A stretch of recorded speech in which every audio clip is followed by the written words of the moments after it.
Hello, welcome to From the World Up. Today we're talking about teaching magic. First of all, I want to do a shout out to Aliette de Baudard. I'm assuming that you do it by the French pronunciation, sorry if I butchered that, author of House of Shattered Wings, who helped me out with expanding my paradigm for this podcast.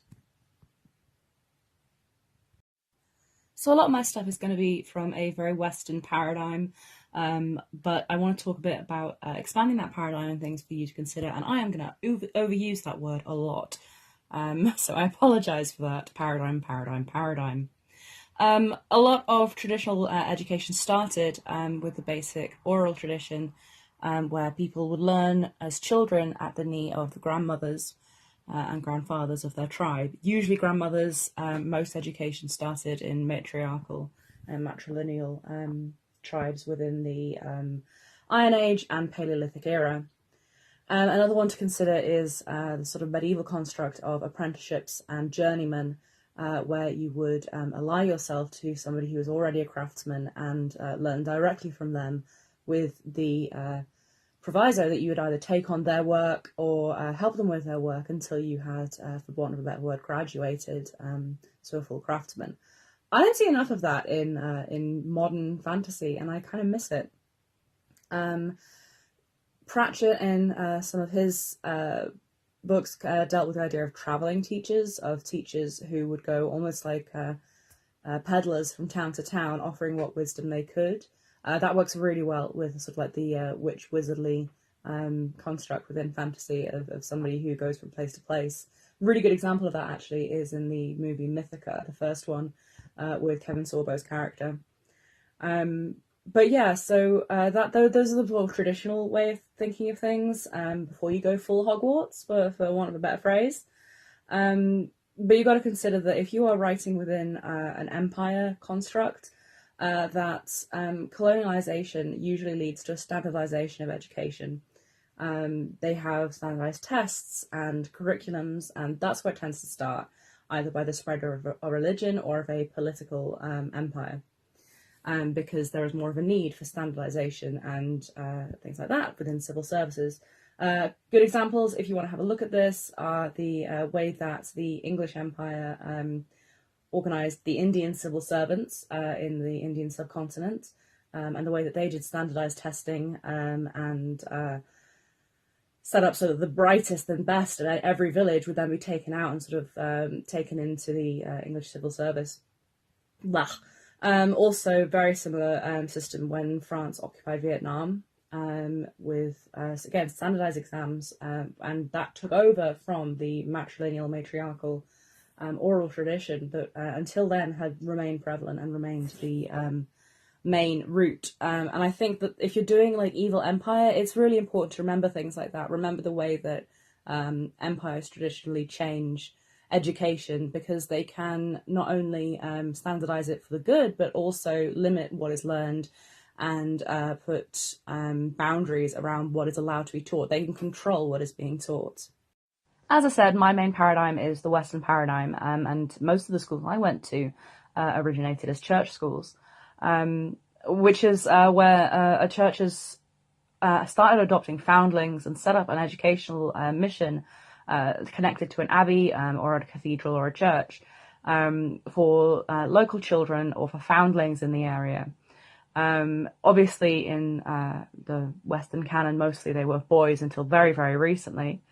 And you got to consider whether or not and I'm going to go into this later, obviously, but whether or not your magic is linked to gender roles, whether you're going pure equality or whether there is division of labour, whether they have, as it is in this country, the expectation still that women will have the more nurturing roles, the more healing roles, and men the more defensive and aggressive ones. If you're going to do that, then using a religious school is a very good way to demonstrate that, of like forcing your characters down certain pathways. Church schools are usually named after the saint that the church or the abbey or whatever was named after, and therefore would follow their doctrine, certainly originally. So a school called St. Augustine's would follow Augustinian teachings. A school called St. Peter's, like the one I went to, would traditionally follow the teachings of St. Peter. Very useful if you have like a saint or angelic or champion, I guess, champion construct within your world building. To have, maybe one champion who was known for defensive and for protection, and therefore that school would focus on protection magic, things like that. As I said, they would take in foundlings who would earn their learning and their board by helping copy out chronicles or doing pastoral work within the community. And then a lot of the time would then possibly within abbeys, schools go on to be novices and then monks themselves. Any school, whatever it is, it's going to have both a pastoral and educational aspect. So that's where the foundlings come in, this idea that they're looking after them and stuff. But you need it in any schooling environment. You need to remember that you need matrons as well as teachers. You need admin staff that I will again talk about later. You need groundskeepers and all kinds of things. And you can't get away with just having, one dinner lady, for example, one cook. If you have anything over 20 people, you need more than that. I'll go into this more later on a different podcast if you're interested, so do let me know. The other thing that's important to consider is king schools within the Western paradigm. These are things like King John, for example, set up a lot of schools, and those kind of schools are more secular. They would often be fast-tracked into the civil service, so you'd start off going to this school and then get a job within the Exchequer, within Westminster Palace, things like that. With those, there's a degree of class separation. It would be sons of people who help the prince or the king out, people who've been loyal to him in earlier years, or got a particular boon for some reason. And there's this built-in obligation to the court. I think there's a lot of that in JRPGs, where that kind of distinct sense of obligation to the crown and to the king and for what you are and what you have. And that is a very powerful thing to bring in if you have a system of honor and chivalry within your world construct, is if somebody has been trained in magic by something owned by the emperor or the king, they're going to have a degree of, I owe my magic and my abilities to my king. Always consider in any school the existence of a board of governors in whatever standing. It doesn't necessarily have to be a modern idea of, people who have invested in the school and who come to meetings. It could just be old alums. It could be powerful wizards. It could be a board of magical beings. Whatever it is, if there's investment in the teaching, there's going to be interference as well. If you've ever been to a school and been aware of the higher up type stuff, the board of governors can be a right pain in the ass. Next, I'm going to talk about prejudices you might want to consider. First up is the town and gown issue. Now, if you don't live in the UK, this might not mean much to you. Town and gown is the division between a university or large school, the gown aspect, and the way that they fall into conflict with the town that they're situated with, with students thinking they own the place, and resentment, certainly class difference, resentment against that school. You get punch-ups on a Saturday night, you get kids standing lobbing broken batteries down on the private school kids, things like that. And there is a lot of that in the UK. And if you're going for like a traditional university or private school vibe, unseen university, Harry Potter, Hogwarts kind of thing, that's something you're going to need to consider. If your school is in a town, yes, there's going to be some store owners and things who are happier with the idea and happier having someone to come and buy stuff. But there's going to be a lot of people who are like, oh, why do they get the great opportunity to learn magic and I don't? Is magic open to everybody in your world? And if so, does everybody have an innate ability? Because if everyone has an innate ability, there's going to be class levels. You're going to get the cheaper schools for people who have no money. And then there will be elite schools too, because that is just what people do. We divide each other top to bottom. And usually within our culture, unfortunately, it means that money is at the top. I'd consider having a look at the grammar school, the old grammar school construct of actually giving opportunities to kids who are genuinely gifted and genuinely bright. I'd also ask you to look at the novice, the High Lord, and I've forgotten the last one, books by Trudy Canavan, which are seminal in that kind of construct of university, and she does universities brilliantly. If you're looking for world building, Trudy Canavan's books are incredible. And she really brings across the idea of a kid from the slums going into an aristocratic university, and she does it brilliantly. So that's something to really look at and to consider, is not just the way that the aristocratic people might look down on the working class, but also the way that the working class despise the upper class, which is something that you cannot ignore. There is a huge amount of tension in anywhere where you have a hierarchical society, and that is always going to exist, unfortunately. Having a look at class perception, I'm going to refer to Hogwarts a lot over the next couple of sections, but think about the way that the Weasleys lived in a button-down old house and all of their clothes were hand-me-downs, because all of the money that Mr. Weasley earned in a job he hated had to go to putting his kids through the only school in the country that could give his kids the education they needed to survive. So what do you do about the kids who don't have money, who don't have a job in the ministry, things like that, who can't afford to send their kid to school? There is going to be a huge amount of resentment, and it's something that I feel was never really conveyed in the Harry Potter books, is the people who are left behind. And I always desperately wanted some kind of resolution of the people who didn't go to Hogwarts, who couldn't afford it but still had magical ability.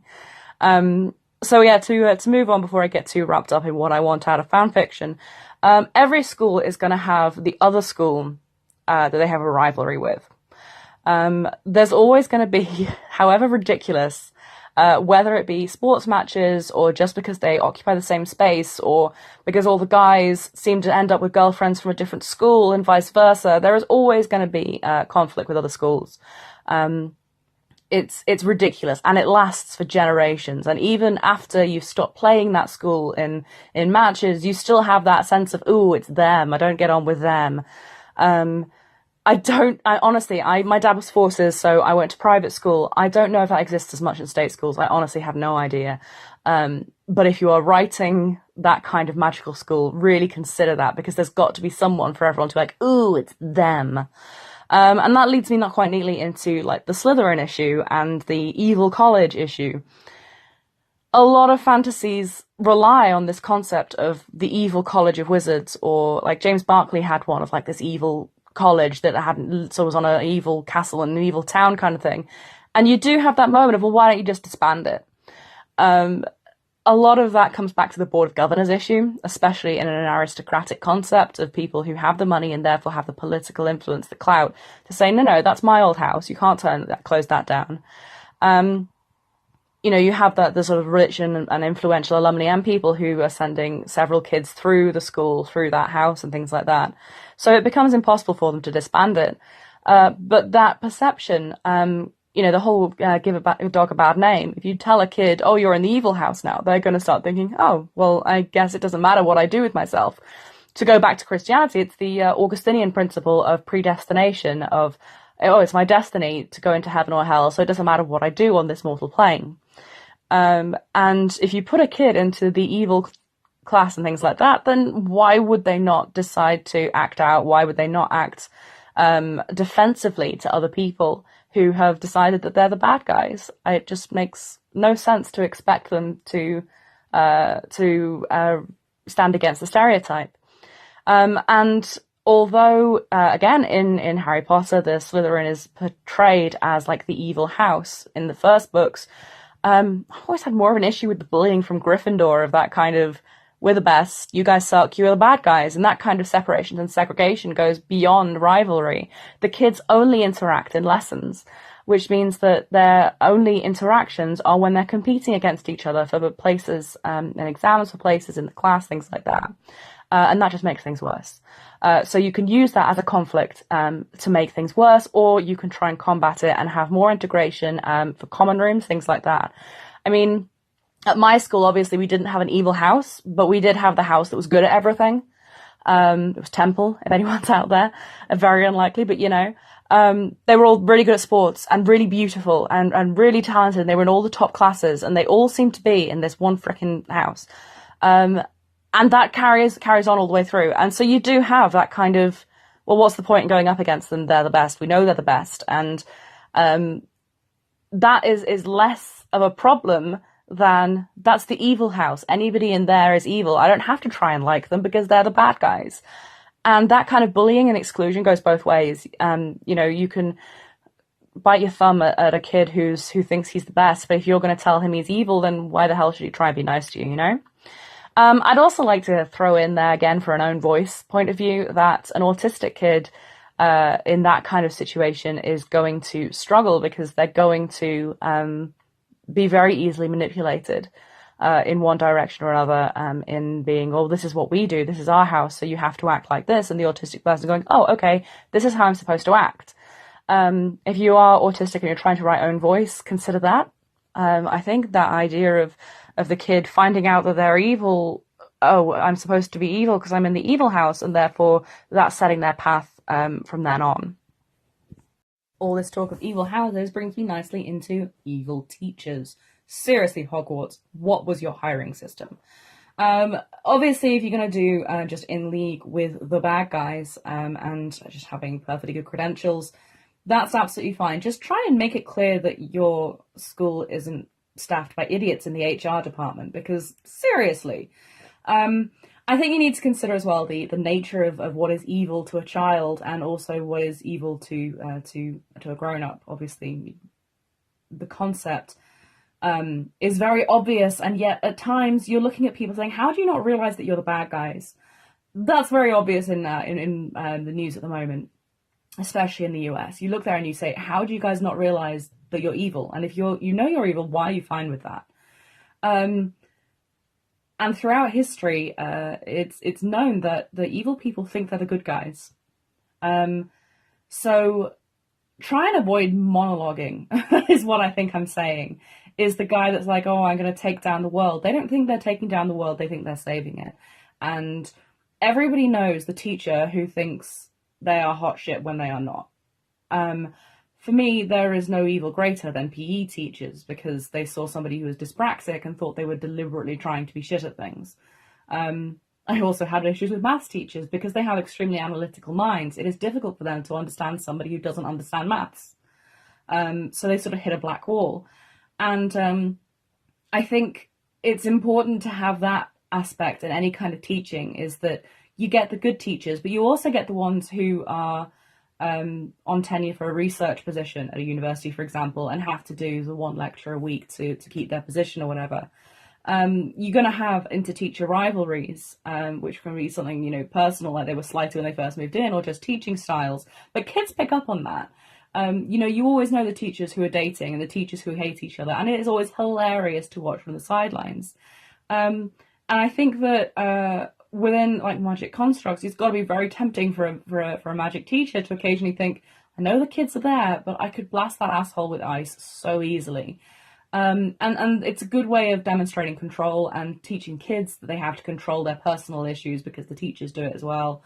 But I think it's important not to try to do the pure evil teacher, the pure evil tutor.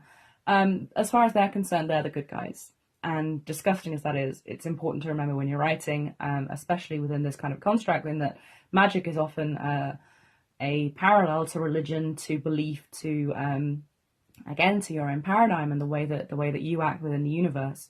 So it's a really good way to demonstrate that within your book, and the morality systems within your world is through teachers and through the way that they act and they behave. I'm going to go into some recommendations. I've already mentioned Trudy Canavan, both her The Novice, the one called The Black Magician. I think it's called The Black Magician. I can't remember. That series, that amazing series that I love. But also like the Millennium series that she's just brought out is absolutely incredible. Again, the story takes forever to get going, but the world building is incredible, and the teaching systems that she has put in place and the lore that she has put in place is top notch. Obviously, as well as Hogwarts, you want to think of The Unseen University and Terry Pratchett's books. The way that he writes the little petty rivalries between different magic users, and the way that they all think that their department is the most important department is exactly how education has gone for about 200, 300 years. So if you're going for like a steampunk or Victorian era magic, anything like that, that's a really good one to look at and to consider. I want to talk too about the importance of libraries with schools. Often school libraries are used as plot points for getting information, for getting exposition. There is very rarely a time when a library is open and the librarian is not there, because they always lock up, because the books collectively are very expensive and very, very flammable. I imagine in a school where people are being taught how to use flames, that's going to be even more important. If you can hear my cat in the background, I apologise. There's a huge importance, certainly within church schools, as I was talking about before, about chronicles and chronicling, and the pupils would spend time copying across, because that was part of how they paid for their education.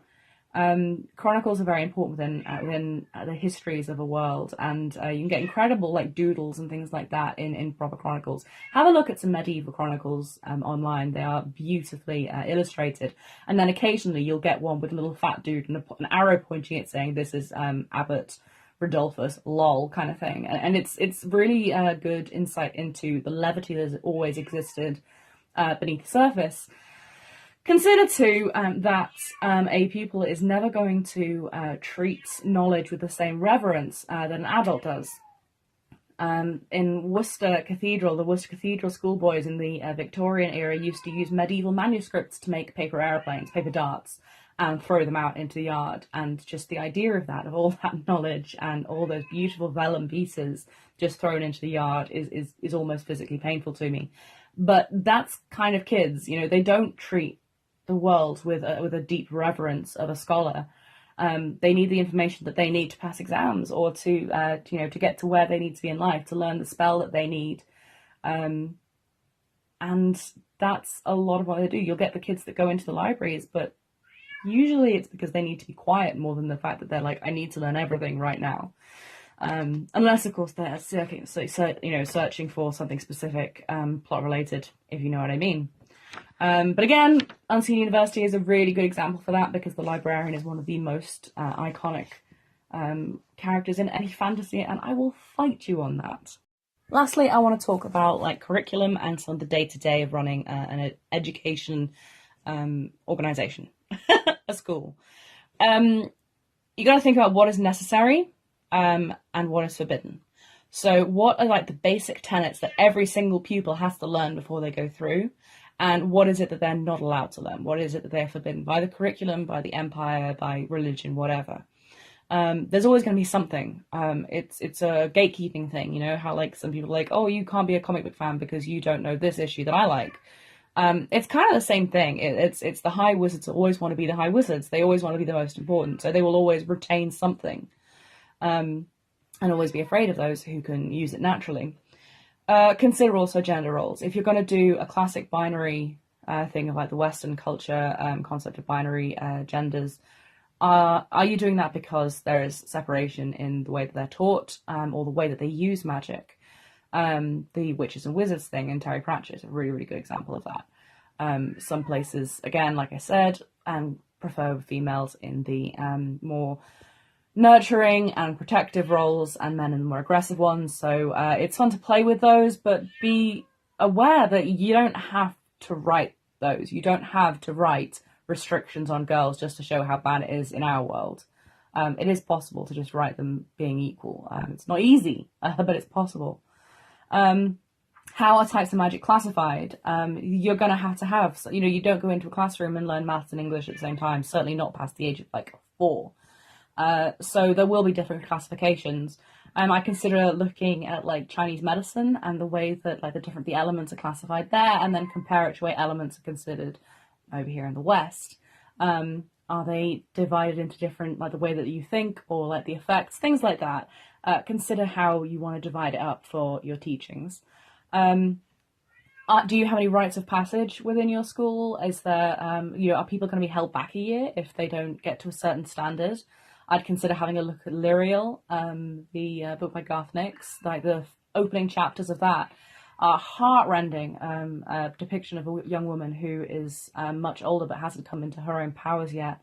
And that is written absolutely beautifully, and reflects that concept of what happens when you're supposed to be able to use magic but you can't, as opposed to being like the wunderkind who can use magic when no one else can't, that kind of thing. Are they separated by classes? Like, do you choose your major for the American audience? Or is it much more a case of everybody has to learn a little bit of everything, like the baccalaureate? Are there limitations on the use of magic outside of classrooms, or is it absolutely fine? You know, are you allowed to use it when you go home? Are you allowed to use it out in the town? In which case, you know, that's going to have a knock-on effect to the town and gown prejudices that I talked about earlier. Speaking of, you know, what you're allowed to do, consider punishments.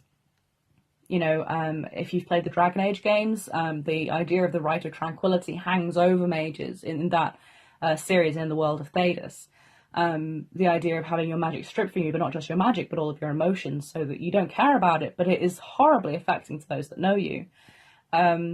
Simple detention of, you know, standing at attention, or just sitting on writing your essays, doing your homework, things like that, doing menial tasks, which of course, especially in an aristocratic setting, would be very embarrassing and very humiliating to somebody who'd never worked a day in their life.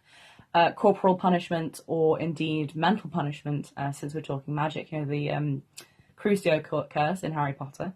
If that was used as a punishment, would a kid rebel, or would they go, okay, yeah, I'm never breaking a rule again? And finally, in massive capital letters with many exclamation marks, consider how much admin is necessary for your magical institution to function. Whether it has to talk scholarships, to engage with different tribes, different villages to get the best of the best. Think about the bursaries, about how it runs itself, where the money comes from. Just consider these things. You don't have to write them. You don't have to have a big exposition bit, but it needs to make sense. And often you can find little plot points and quirks just by understanding the way that your school works. It needs a bursar, it needs a chancellor, it needs a head of some description overseeing things, and if nothing else, then fending off the board of governors. I hope this is useful. I know it's been a slightly shorter one than usual, but yeah, oh my god, I am so ill at the moment. Anyway, yeah, I hope this has been useful, and I've been Holly March. The podcast you just heard was published with Anchor. Got something you want to say to the creator of this show? Send them a voice message using the Anchor app, free for iOS and Android.